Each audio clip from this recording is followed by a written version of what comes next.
நீங்க பேசுனதை கேக்குறதுக்கு தான் நானே இப்பதான் வந்து விசாரிச்சிட்டு இருக்கேன். திடீர்னு எனக்கு தகவல் சொன்னாங்க. இந்த மாதிரி என் பிளாக் இது ஆவடி ரோடு ஜாயிண்ட்ல ஓ பிளாக் என் பிளாக் இந்த ஆவடி ரோடு இதுல வந்து நான் இப்பதான் அந்த எஸ்ஐஆர் ஃபார்ம்ஸ் எல்லாம் இதெல்லாம் சரி பார்த்துட்டு அந்த வேலையை பார்த்துட்டு இருக்கும்போது நம்ம வட்டச்செயலாளர் ஃபோன் பண்ணார். வளவன்ராஜ் வந்து இந்த மாதிரி ஒரு சேதம் ஏற்பட்டிருக்கு, இந்த மாதிரி இருக்குது நம்ம பகுதியினால நீங்கள் வந்து கொஞ்சம் பார்த்துட்டு போகலாம் என்னங்கிறத. அப்போ தான் இங்கே குடியிருக்கிறவங்க இங்கே பக்கத்தில் உள்ளவங்க இவங்க வீடெல்லாம் சைட் பைடில் இருக்குது. உங்கள் பேரெல்லாம் கிரி. ஆனால் அவங்களோட ஃபேமிலியெல்லாம் எனக்கு ரொம்ப வேண்டியவங்க தெரிஞ்சவங்க, அதனால அவங்க ஐடென்டிஃபை பண்ணி என்ற நம்பிக்கையோடு சொன்னாங்க. ஸோ இதில் என்ன நம்ம தெரிஞ்சுக்கலாம் அப்படின்னா மற்ற எல்லா கவனங்கள் கண்ணன்றவர் தான் இதை நடத்துகிறாருன்றாங்க. எனக்கு அந்த கண்ணனை நான் நேரடியாக பார்க்கல. பல இடங்களில் வந்து இந்த மாதிரி ஒர்க் ஷாப்ஸ் மாதிரி வச்சு நடத்துறதுல இந்த இடத்துல வந்து ஒரு பராமரிப்பு இல்லாமல் இன்னொரு சகோதரர் வந்து சொல்கிறது பார்த்தா ஒரு 3 o'clockலேருந்து ஒரு ஸ்மோக் வந்துட்டே இருந்திருக்கு. அதை இவங்க யாரும் சரியாக பார்க்காம ஒரு 5-6 பேர் ஒரு 20 பேர்கிட்ட வேலை பார்த்துருக்காங்க. வேலை பார்த்துக்கிட்டு இருந்தபோது அதை சரியாக இது பண்ணாமல் லாக் பண்ணிட்டு போயிருக்காங்க. ஸோ இவ்வளோ பெரிய தீ வந்து உடனே புஷ்ஷுன்னு வந்துட போகிறதில்ல, கொஞ்சம் கொஞ்சமாக வந்து அந்த மாதிரி இருக்குது. பட் பக்கத்தில் உள்ளவங்களை விசாரிக்கும் பொழுது இந்த பில்டிங் ஓனர் பக்கத்தில் உள்ளவங்க ஏதோ குழந்தைகள் காப்பகம் மாதிரி நடத்துகிறாங்க. அவங்க ஒரு பராமரிப்பு இல்லாமல் ஒரு குடோன் மாதிரி பராமரிப்பு இல்லாமல் அவர் லைசன்ஸ் வாங்கியிருக்காரா என்னன்னு விவரம் தெரியாமல் நான் சொல்லிட முடியாது. ஆனால் இதை ஏன் எப்படி இந்த கார்பரேஷன் இந்த ஏரியாவில் இவ்வளோ ஒரு பராமரிப்பு இல்லாமல் ரோட்டில் உட்காந்து இந்த பில்டிங் ஒர்க்ஸு அது இதெல்லாம் இப்போ மெயின் ரோடு பக்கத்தில் வீடு ஒரு ரெசிடென்ஷியல் ஏரியா ஏன் ஒரு அஜாக்கிரதையாக இங்கே உள்ள அதிகாரிகள் இந்த மாதிரி விட்டுட்டாங்க அப்படிங்கிறத. இப்போ எவ்வளோ பெரிய சேதம், தண்ணி அடித்து பார்க்குறாங்க. அதை விட கொஞ்ச நேரம் பக்கத்தில் நிற்க முடியல, அவ்வளோ பெரிய ஒரு மோசமான ஒரு ஸ்மோக் ஸ்மெல்லு அந்த மாதிரி வருது. நீ போக போக தான் தெரியும். ஆமாம், அதிகாரிகள் வந்திருக்காங்க, இவர் போலீஸ் அஃபீஷியல்லாம் நிற்கிறாங்க. அப்படி எனக்கும் தகவல் கிடச்சி தான் நான் வந்தேன்.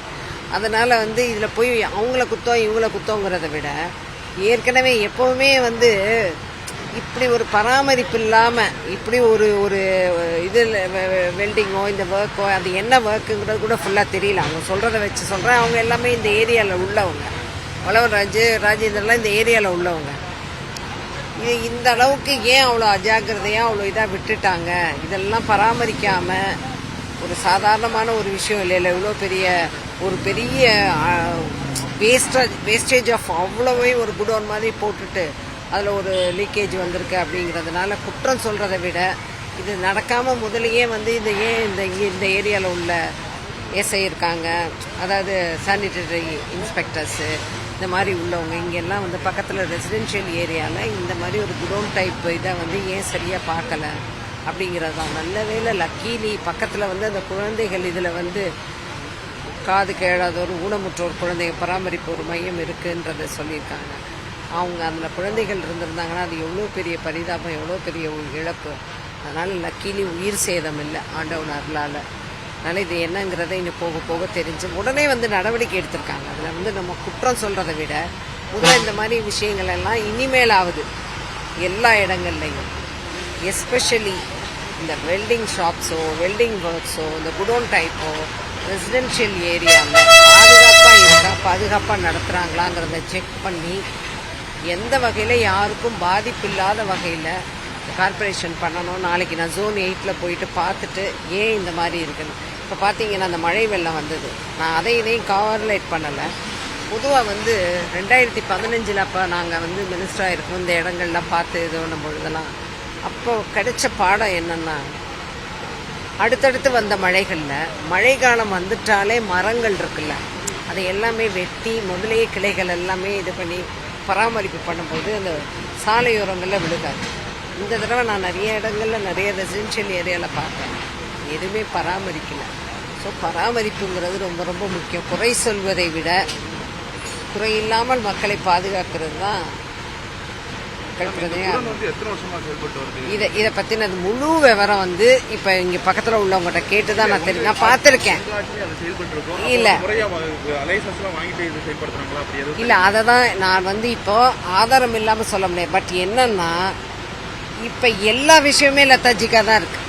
உள்ளுக்குள்ளே என்ன நடக்குது, ஏன்னா இப்போ இந்த ஆட்சியை கஞ்சா குடிக்கிற ஆட்சியாகவும் கஞ்சா சுலபமாக மாணவர்களுக்கு கிடைக்கிறதாகவும் இருக்கு. நான் அரசியல் பேச இந்த இடத்துல வரல, அரசியல் பேசுவதற்காகவும் இங்கே வரல. யாருக்காவது ஏதாவது பாதிப்புனா நம்மளால் என்ன முடியுமோ அதை ஒரு ஹெல்ப் பண்ணுவோங்கிற மைண்டில் தான் வந்தேன். உடனே ஃபோன் வந்த உடனேயே நான் உடனே வந்தது காரணம் என்னென்னா, இஃப் எனி எமர்ஜென்சி எனிதிங் ஹாஸ்பிட்டலைஸ்டோ எதுவாவது நடந்திருந்தால் நம்மளால் முடிஞ்ச என்ன ஹெல்ப்போ என்ன வேணுமோ அப்படிங்கிறதுக்காக தான் வந்தேன். பட் இப்போ என்னென்னா, யார் ஒரு சின்ன ஸ்மோக் பண்ணிவிட்டு இப்படி தூக்கி போடுறாங்கன்னு வச்சுக்கோங்க, அது கூட இதாக இருக்கும். அந்த ஆட்சி இந்த ஆட்சிங்கிறத விட இங்கே ஒரு தவறு நடந்திருக்கு. ஆட்சியாளர்களை குற்றன்றதை விட இந்த மாதிரி குடோனெல்லாம் எங்கெங்கெல்லாம் ரெசிடென்ஷியல் ஏரியாவில் இருக்கோ அதை ஐடென்டிஃபை பண்ணி அதை கட்சாட் பண்ணி அவங்கள நடத்த விடாமல் பண்ணி அதை ஒரு ஓரமான எங்கே உள்ள மக்கள் நடமாட்டம் இல்லாத பகுதிகளில் பண்ணுறதுக்கான ஆவணம் இது பண்ணலாம். இன்னும் நாளைக்கு தான் ஃபுல் இது உங்களுக்கு தெரியும். நைட்டு நிச்சயமாக உடனே எடுத்துட்டாங்க. பக்கத்தில் குடியிருந்தவங்கலாம் ஒரு 10 வீட்டுக்கு வெளியே வந்துட்டாங்களாம். சொன்னாங்க கேஸ் ஆஃப் பண்ணிட்டோம், மெயின் சுவிட்சை ஆஃப் பண்ணிட்டோம், நாங்கள் வெளியே வந்துட்டோம். ஆனால் நாங்கள் ரிப்பீட்டடாக அந்த ஆள்கிட்ட சொல்லிகிட்டே தான் இருந்தோம், அப்பப்போ கம்ப்ளைண்ட் பண்ணிகிட்டே தான் இருந்தோம், எந்த ஆக்ஷனும் எடுக்கலன்னு அவங்க சொல்கிறாங்க. சொன்னதை வச்சு சொல்கிறேன். இன்னும் நான் ரொம்ப தெரியாமல் எந்த விஷயம் பேச முடியாது. பட் எனிவே நல்ல வேலை ஆண்டோனர்னால நோ கேஷுவாலிட்டி, எந்த உயிர் சேதமும். பிளே ஸ்டோர் மற்றும் ஆப் ஸ்டோரில் இருந்து பாலிமர் செயலியை QR கோடு மூலம் பதிவிறக்கம் செய்யுங்கள். செய்திகளை உடனுக்குடன் பெறுங்கள்.